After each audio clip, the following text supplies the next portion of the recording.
গুঞ্জনকে সত্য প্রমাণ করে লিটন দাসকে ছাড়াই চ্যাম্পিয়ন্স ট্রফির বাংলাদেশ দল ঘোষণা করা হয়েছে। 15 সদস্যের দলে 4 পেসার ও 3 স্পিনার নিয়েছেন নির্বাচকরা। লিটনের অফ ফর্মকে বাদ দেওয়ার কারণ হিসেবে দেখিয়েছেন প্রধান নির্বাচক গাজী আশরাফ হোসেন। সাকিবকেও শুধু ব্যাটার হিসেবে নেয়ার বিপক্ষে তিনি। স্কোয়াডে ব্যাকআপ ওপেনার আনক্যাপ পারভেজ ইমন। চ্যাম্পিয়ন্স ট্রফির কঠিন মিশনে 3 প্রতিপক্ষের বিপক্ষে খেলে গ্রুপ পর্ব পার হতে পারলে দলকে সফল বলবে নির্বাচক কমিটি। এমডি নাজমুল হোসেন শান্ত ক্যাপ্টেন, তানজিদ হাসান তামিম, তাওহিদ হৃদয়। একে একে 15 স্বপ্ন সারথীর নাম বললেন প্রধান নির্বাচক গাজী আশরাফ হোসেন। আগের দিনই প্রকাশ পেয়েছে চ্যাম্পিয়ন্স ট্রফির স্কোয়াডে নেই লিটন দাস। তাই সত্যি হলো, রানের তীব্র খরায় ভুগছে। গেল 10 ওয়ানডেতে কোনো 50 নেই এলকেডির। এক অঙ্কে আউট হয়েছেন 7 বার, ডাক মেরেছেন 3 বার। অফ ফর্মের পরও দিনের পর দিন তার উপর আস্থা রেখেছিল বোর্ড, যার কারণে দলও ভুগেছে অনেক। তাই এবার সাহসী সিদ্ধান্ত নিতেই হলো নির্বাচকদের। ক্রিজ অকুপাই করতে পারছে না, প্রেশার চলে আসছে স্ট্রাইক রেট নিয়ে তার পার্টনারের উপর। Number 3 is getting exposed. Shakib Al হাসানও নেই স্কোয়াডে। রাজনৈতিক কারণ থাকলেও প্রধান নির্বাচক সামনে এনেছেন নাম্বার 75 এর অবৈধ বোলিং অ্যাকশন। সাকিবকে শুধু ব্যাটার হিসেবে বিবেচনা করতে চান না গাজী আশরাফ। টিম কম্বিনেশনটা সাজাতে গিয়ে শুধু ব্যাটসম্যান হিসেবে তাকে আমরা এই 15 জনে অ্যাকোমোডেট করতে পারিনি। শুক্রবার রাতে এক পোস্টে তামিম ইকবাল জাতীয় দলে আর না ফেরার ঘোষণা দেন। অথচ নির্বাচকরা তাকে দলে চেয়েছিলেন। তামিম থাকলে দল উপকৃত হতো সরল স্বীকারোক্তি গাজী আশরাফের। তামিম ইকবালের মতো একজন খেলোয়াড় যদি তাকে আমরা দলে পেতাম এই বড় টুর্নামেন্টে, তাহলে দল অনেক উপকৃত হতো। 8 ব্যাটার, 4 পেসার, 2 স্পিনার আর 1 অলরাউন্ডার নিয়ে দল সাজিয়েছে নির্বাচকরা। শরীফুল আর হাসান মাহমুদ বাদ পড়েছেন। রিশাদের সাথে স্পিন ডিপার্টমেন্ট সামলাবেন নাসুম। মিরাজকে যে কোনো ভূমিকাতেই পাবে টাইগাররা। সৌম্য, তানজিদ তামিম ওপেনিং এ ফার্স্ট চয়েস। ব্যাকআপ ওপেনার হিসেবে দলে পারভেজ ইমন। অথচ ওয়ানডেতে এখনো অভিষেক হয়নি এই বাঁহাতি ব্যাটারের। যখন বয়স কম থাকে তখন একটা অ্যাডভান্টেজ থাকে, দেখবেন যে দে আর মোর অ্যাগ্রেসিভ, চ্যালেঞ্জ এগুলো নেওয়ার জন্য অনেকটা তারা রেডি। দুবাই আর রাওয়ালপিন্ডিতে হাই স্কোরিং ম্যাচ প্রত্যাশা করছে টিম ম্যানেজমেন্ট। ভারত, পাকিস্তান আর নিউজিল্যান্ডের বিপক্ষে লড়াই করে গ্রুপ পর্ব পার হতে পারলে সেটাই হবে নির্বাচকদের চোখে বড় অর্জন। আশরিক রুদ্র, চ্যানেল 24, ঢাকা। হতাশ হলেও রাগ ক্ষোভ নেই লিটন দাসের। মেনে নিয়েছেন নির্বাচক প্যানেলের সিদ্ধান্ত। ওয়ানডে স্কোয়াড থেকে বাদ পড়ার কারণটাও জানা তার। সিলেটে সেঞ্চুরির পর মুখোমুখি গণমাধ্যমের জানিয়েছেন নির্বাচকরা ফিট মনে করলে প্রস্তুত আছেন চ্যাম্পিয়ন্স ট্রফির জন্য। আজ মনে হয় বাংলাদেশের সবাই আজ করেছিল যে আমি বাদ পড়তে পারি বিকজ অফ নিউজ। বাদ পড়া লিটন দাসের ভাবনা আর সবার মতো চ্যাম্পিয়ন্স ট্রফির স্কোয়াডে থাকবেন না অনুধাবন করেছিলেন। রাক্ষব অভিমান কোনো কিছুই নেই, ভাগ্যে বিশ্বাসী লিটন। আপনার আল্লাহ আমার ভগবান একই জিনিস, তো দেওয়ার সময় হলে উনিই দিবে। আমরা চেষ্টাই করতে পারবো, এর থেকে বেশি কিছু করতে পারবো না। ব্যাট পেছে থাকা লিটন বিপিএল দিয়ে রানে ফিরেছেন। সিলেটে হয়েছেন বিধ্বংসী। তার সেঞ্চুরিতে প্রশ্ন জেগেছে অভিজ্ঞ ব্যাটারকে রাখা যেত কিনা চ্যাম্পিয়ন্স ট্রফির স্কোয়াডে। লিটন স্পষ্টবাদী, মেনে নিয়েছেন নির্বাচকদের সিদ্ধান্ত। চ্যাম্পিয়ন্স ট্রফির বিষয়টা যদি বলেন, এটা আমার হাতে নেই। এটা সিলেক্টরদের সম্পূর্ণ কল।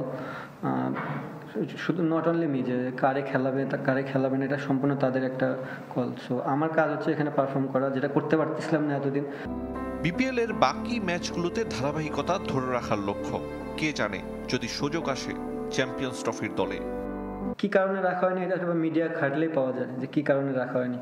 সো আপনি যদি দেখেন যে কি কারণে আমি বাদ পড়েছি, আমার পারফরমেন্স ছিল না। ওনারা মনে করেছে এই মুহূর্তে আমি টিমে ফিট হচ্ছি না, সো টিমে নেই। যদি তারা আমার খেলা দেখে মনে করে যে আবার যে আমি ফিট হওয়ার মতন, তাহলে হয়তো তারা কামব্যাক করাতে পারে, বাট সম্পূর্ণ তাদের কল। টুর্নামেন্টে বাংলাদেশের সম্ভাবনা নিয়ে নীরব লিটন দাস। তবে ঢাকার আরেক সেঞ্চুরিয়ান ওপেনার তানজিদ তামিমকে জানিয়েছেন শুভকামনা। টিমে চান্স পাওয়ার জন্য best of congratulation. Ariful Islam, channel 24। আজ শেষ হচ্ছে সিলেট পর্ব। শেষ দিনও 2 ম্যাচ। দুপুর 1:30টায় চিটাগং কিংস ও সিলেট স্ট্রাইকার্স শেষ ম্যাচ খেলবে। ঘরের মাঠে সাফল্যের দেখা পাওয়া সিলেট শেষ ম্যাচ খেলার অপেক্ষায়। আর সন্ধ্যা 6:30টায় রংপুর রাইডার্স ও খুলনা টাইগার্স মুখোমুখি হবে। টানা 6 ম্যাচ জিতে শীর্ষে রংপুর। দু দলের প্রথম দেখা এটি। খুলনা টাইগার্সের হয়ে এখনও খেলতে না পেরে হতাশ নন টেস্ট দলের নিয়মিত মুখ মাহমুদুল হাসান জয়। স্ট্রাইক রেট বাড়াতে কাজ করছেন নিয়মিত। সিলেটে এই জাতীয় ক্রিকেটারদের সাথে কথা বলেছেন রেদওয়ান শোয়েব। ক্যামেরায় ছিলেন মুক্তার হোসেন। দর্শক, আমাদের সাথে আছেন জাতীয় দলের ক্রিকেটার মাহমুদুল হাসান জয়।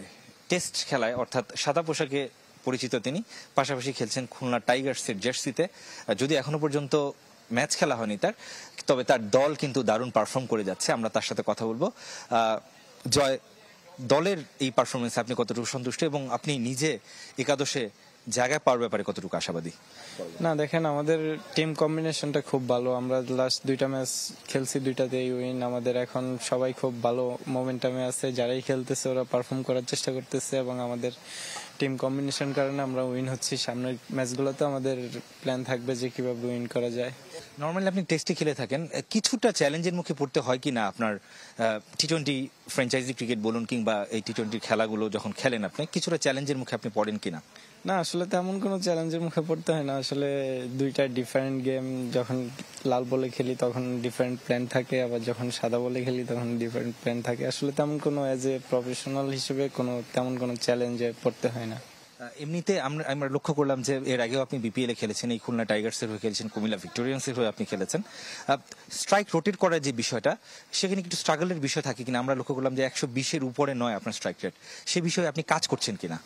হ্যাঁ, অবশ্যই। অ্যাজ এ ব্যাটসম্যান হিসেবে সবারই লক্ষ্য থাকে যে টি-20-তে স্ট্রাইক রেটটা ভালো করার। আমারও লক্ষ্য আছে যে স্ট্রাইক রেটটা ভালো করার, স্পেশালি টি-20 ক্রিকেটে। শেষ প্রশ্ন, টেস্ট নিয়ে আপনার ভাবনাটা কি? আমরা লক্ষ্য করলাম যে 15 ইনিংস অলমোস্ট হয়ে গেল, আপনার লাস্ট হাফ সেঞ্চুরিটা এসেছে। টেস্ট নিয়ে আপনি কি চিন্তা করছেন, যেহেতু আপনি টেস্টে নিয়মিত অন্যান্য যে সেক্টরগুলো আছে বা ডিপার্টমেন্টগুলো আছে সেই তুলনায়? হ্যাঁ, আসলে যখন আমাদের সামনে আরো কয়েকটা টেস্ট সিরিজ আছে, সো ওইগুলো যখন আসবে ওইটার জন্য আলাদাভাবে প্রিপারেশন নিতে হবে, কিভাবে আরো আমার অ্যাভারেজটা ভালো করা যায় এবং আরো কিভাবে কনসিস্টেন্ট হওয়া যায়। অসংখ্য ধন্যবাদ আপনাকে। দর্শক, অবশ্যই এই মাহমুদুল হাসান জয়দের মতো ক্রিকেটারদের হাত ধরে বাংলাদেশ টেস্ট ক্রিকেটেও এগিয়ে যাবে এবং পাশাপাশি আমরা সব ফরম্যাটেই এই ধরনের ক্রিকেটারকে ভালো পারফরমেন্স তাদের কাছ থেকে দেখতে চাই। রেদওয়ান শোয়েব, চ্যানেল 24, সিলেট। তামিম ইকবালের আচরণে কষ্ট পেলেও জুনিয়র তামিমের সাথে বন্ধুত্ব হয়েছে অ্যালেক্স হেলসের। বিশ্বজোড়া ফ্র্যাঞ্চাইজি টুর্নামেন্টের ডামাডোলে অবিশ্রান্ত ক্রিকেট প্রেমীরা মনে করছেন এই মারকুটে ইংলিশ ব্যাটার। অবাক হয়েছেন মিরপুরের উইকেটের পরিবর্তন দেখে। আরব আমিরাতে IL টি-20 খেলতে যাওয়ার আগে কথা বলেছেন রেদওয়ান শোয়েবের সঙ্গে। ক্যামেরায় ছিলেন মুক্তার হোসেন। এবারের বিপিএলে অ্যালেক্স হেলসের সাথে আষ্টে পৃষ্ঠে জড়িয়ে গেছে তামিমের নাম। এক তামিমে বৈরিতা, আরেক তামিমে বন্ধুত্ব। জুনিয়র তামিম হিসেবে পরিচিত আজিজুল হাকিমের সাথে ইংলিশ ব্যাটারের রসায়ন জমেছিল দারুণ। একটা দারুণ ফ্র্যাঞ্চাইজির হয়ে খেলেছি। 10টা দিন চমৎকার কেটেছে। জুনিয়র তামিমের সাথে আমার বোঝাপড়া সবচেয়ে ভালো ছিল। ও বয়সে তরুণ হলেও আমরা বন্ধুর মতো ছিলাম।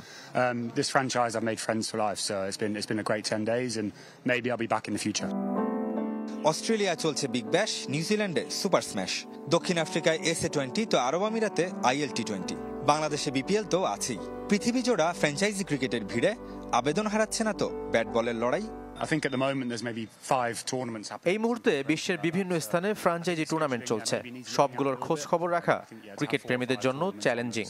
একই সঙ্গে ক্রিকেটারদেরও বিশ্রামের সুযোগ কম। তবে আমি এটাকে ইতিবাচকভাবে দেখি। আমার মনে হয় এর মাধ্যমে ক্রিকেটের বিশ্বায়ন হচ্ছে। 2019-এ রংপুর রাইডার্স আর গেল বছর খুলনা টাইগার্সের হয়ে খেলেছেন। ইংল্যান্ডকে 2022 টি-20 বিশ্বকাপ জেতানো এই ক্রিকেটার। তবে এবারের বিপিএল অভিজ্ঞতা ভিন্ন রকমের। দেশীয় ব্যাটাররা আগ্রাসী খেলছে, পেসাররা উইকেট পাচ্ছে। এর নেপথ্যে পরিবর্তিত উইকেট। বিশেষত মিরপুরে খেলে আমি অবাক হয়েছি। সেখানে যে কোনো ব্যাটারকে সংগ্রাম করতে হয়। এবার তেমনটা হয়নি। এবার উপভোগের সাথে বাংলা শব্দও শিখেছেন সতীর্থদের সান্নিধ্যে।